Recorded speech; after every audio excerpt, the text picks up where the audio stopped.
Good evening, I'm Anna Galczyńska and I'm joined tonight with Marcin Zaborowski, Europe editor, TVP World. This is News in Depth.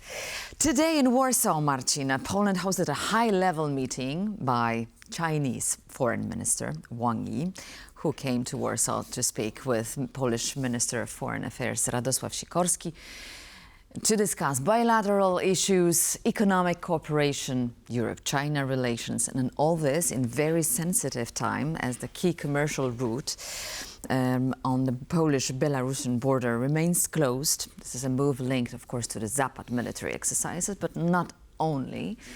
So against this backdrop, heightened tension and disrupted trade, tonight we take a closer look at the Polish relationships with China and what this visit could possibly mean for the future. So it seems that the Polish diplomacy needs to think in a different perspective right now and take into consideration tools of pressure and of influence. And from this perspective, today's meeting was a very important one. Well, absolutely. I mean, this is some kind of a periodical meeting. This is actually Poland and China have this intergovernmental format, and that's a part of it, where the ministers are meant to meet on a fairly regular basis, meaning every couple of years. Alas, the last meeting between foreign ministers took place 6 years ago, but former President Andrzej Duda was in China 2 or 3 years back, and on that occasion there was arranged that Poland and China have a visa travel free. So there have been some developments since. Obviously, Poland is largest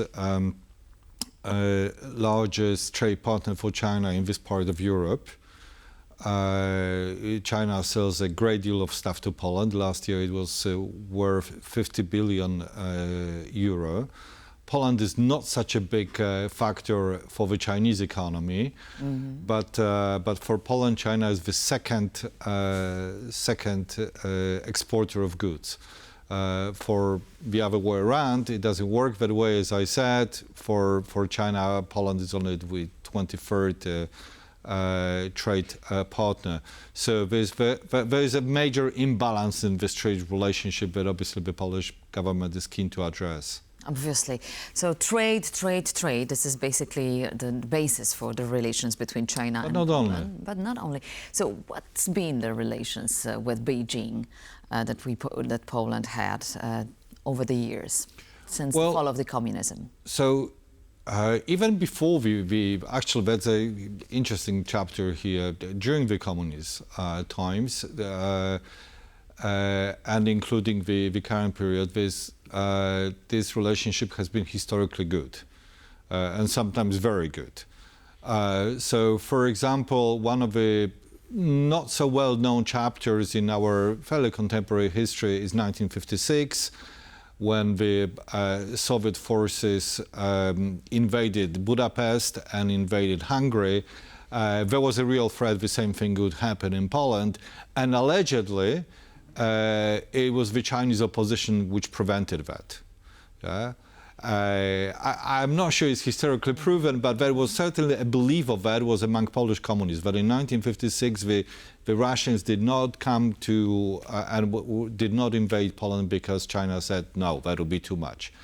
Then in the late 1960s and early 1970s, when China was, the People's Republic of China, the PRC, was normalizing its relationship with the United States, because they didn't have diplomatic relationship until then. Apparently, some kind of a preparatory talks for that were happening in Poland. So Poland was facilitating a kind of technical stage of that normalization, and the venue where the ministers met today in Helenów was reportedly the venue where this kind of preparatory talks were taking place. So it's really since the 1970s that People's Republic of China became, globally recognized as the China, so to speak, because there is another one in Taiwan, which is called the People's Republic, which is not called People's Republic of China, but it's called Republic of China. And Poland is one of these few countries which has always recognized People's Republic of China as the China. We've done it since the creation of the Chinese People PRC in 1949. So we have longer relationship with PRC, with People's Republic of China, than the European Union. Interesting. And nothing dramatic happened in our relationship during the communist period. Perhaps it's worth reminding people of a certain coincidence, meaning that when Poland was having its first semi-free election in 1989 on the 4th of June, on the same day, protests in China, the pro-democracy protest in China was crushed. So the famous picture that people saw, the famous photograph with a student standing in front of a tank and trying to stop the tanks rolling into the Tiananmen Square, that happened on the 4th of June when Poland was just embarking on its pro-democratic reform successfully. Tragic coincidence, but a lot of symbolism, as you just mentioned, today during this visit in Warsaw. So fast forward to today's events. What can we basically say about this visit? How successful was it? And how important from the point of view of Polish interests? Well, it wasn't a breakthrough visit. I don't think so. I mean, we still, in a sense, don't know because it happened a few hours ago. We had some communication from the Polish Minister of Foreign Affairs. We already had a statement from the Chinese Minister of Foreign Affairs that with the 20 points summary, which suggests that the Chinese took it quite seriously. Mm-hmm. So on the basis of that, it seems that there were, I think, three fundamental elements here. Number one, it has been about trade and economy. And it's not just about like the two nations trading, but also about exploring investment opportunities. For example, Poland put forward to the Chinese that we want to continue to be a major provider of lithium-based batteries. And the Chinese recognize it. They put it in their declaration, in their summary, that they want Poland to continue in that, to have this position in the value chain for the electric It's interesting, cars. we didn't know that, right? That Poland was the main European exporter of Then there has been some points about the restrictions on the imports of Polish poultry to China. That seems to be a recurring topic. Last year, indeed, during Andrzej Duda's visit to Beijing, also it was also mentioned. So that's about economy and trade, yeah, but there were some other minor points. We will not bore the audience with that. Although there was an interesting point that you mentioned, the one about the international order, the fifth point. So the fifth point of this declaration, let me just read it because it's a short sentence, but it's important. It says the two parties reaffirmed their support for an international order based on fundamental principles of international law, including the United Nations Charter at its core. So how do you read it? That would suggest that China should be objecting to the invasion of Ukraine by Russia, because the UN Charter says that state sovereignty is a sacrosanct, and that other nations should not be interfering in other nations' domestic affairs. So China did not say that it's objecting to the Russian invasion of Ukraine, but it is saying that it does support that principle of United Nations Charter. And that's, it's difficult to say whether China is just very hypocritical here, because we all know that they support Russia. In fact, they don't support Ukraine. Or whether we do witness some kind of a breakthrough here, which I doubt. There was also one achievement mentioned by the spokesperson of Ministry of Foreign Affairs, Paweł Wroński. So let us hear him. China has announced that when Poland's accession to the G20 is proposed, China will support it. G20, how important is this membership in the elite group of the most advanced economic countries? Symbolically, it's very important.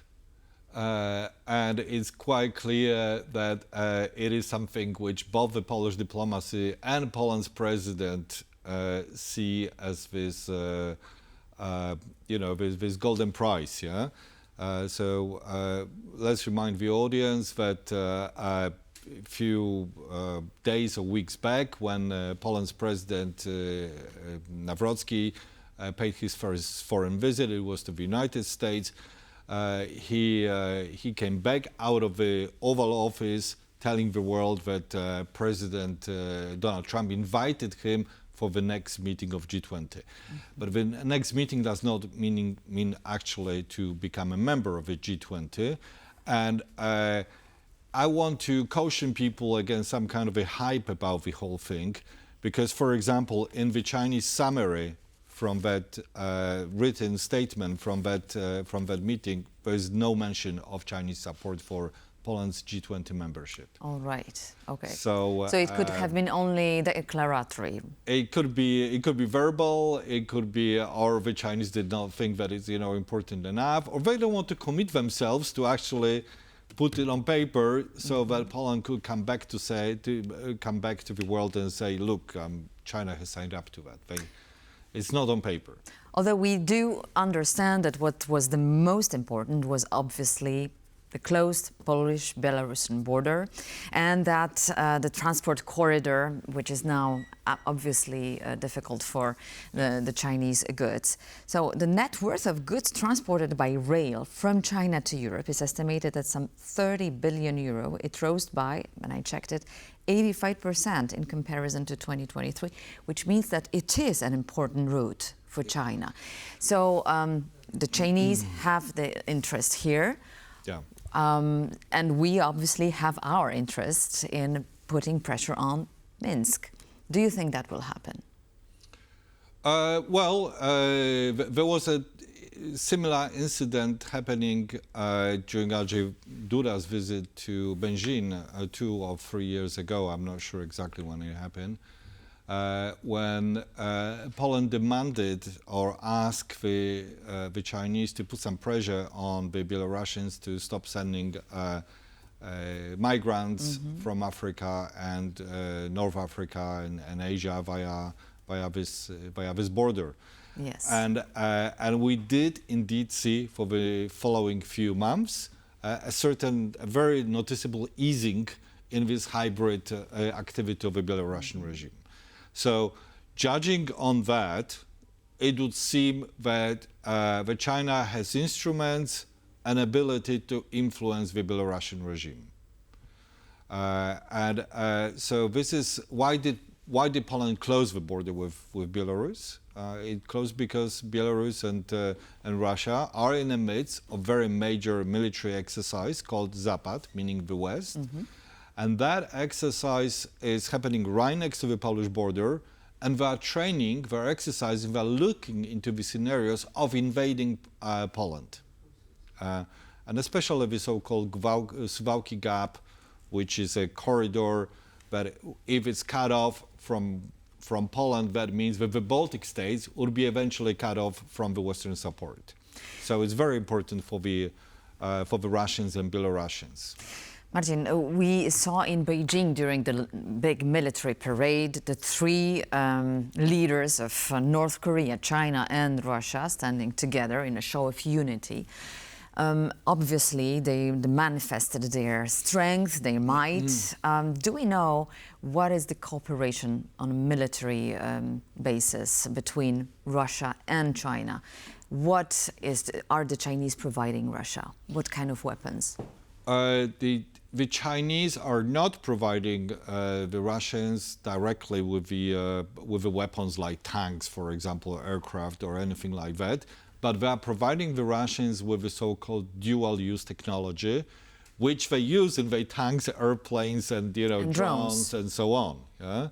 So they are in fact supporting technologically the Russian invasion of Ukraine. Yeah? It wouldn't be possible without access to this dual-use technology.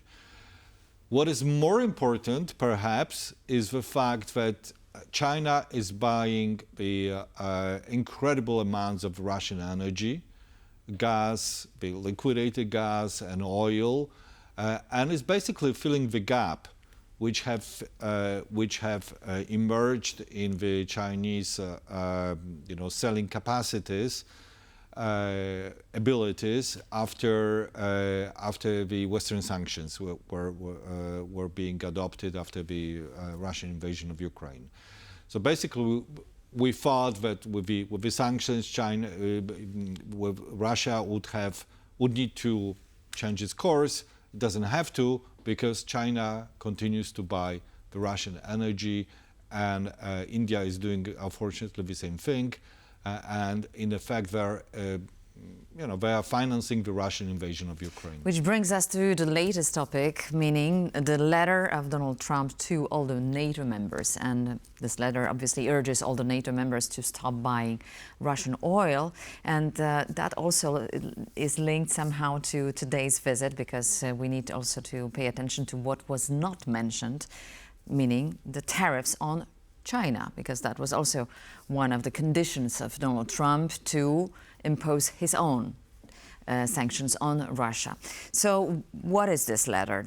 How do you read it? And is this a form of pressure on NATO allies in your mind, or perhaps just a sort of a saying that I will not be the first to sanction, since the NATO itself cannot cope with their own buying of the oil in China and Russia? If we want to be charitable towards Donald Trump, then we would see it as an element of a method of influencing the Europeans, who have radically reduced buying Russian energy tenfold, but they're still buying some of it. And that could be annoying. It's annoying to us. It's annoying to anybody who supports Ukraine. So this is the right move. But a less charitable interpretation of that would be that he is shifting a blame here, because whilst perhaps we have ways of completely stopping the import of Russian energy, and especially the two countries which are landlocked, such as Slovakia and Hungary, who are still purchasing major volumes of Russian energy, but who are politically actually close to Donald Trump. So perhaps there would be some ways of cutting it off completely within a year or 2 years' time. It's impossible within such a short space of time to impose radical tariffs on Chinese goods, because we are too economically linked to China at this point in time. We can ease that, we can look into the ways of reducing that mutual dependency, but we wouldn't be able to impose 50 to 100% tariffs as demanded by Donald Trump at this point in time, because our economy would suffer too much as a consequence of that. So it's just a nice gambit, basically, and a way of showing NATO unity turned against an America in action, right? Indeed. Thank you so much. Marcin Zaborowski, Europe editor, TVP World. Thank you so much, Marcin, for joining me. And that was News in Depth here on TVP World. Thank you so much for watching, and please stay tuned for more interesting comments and news follow.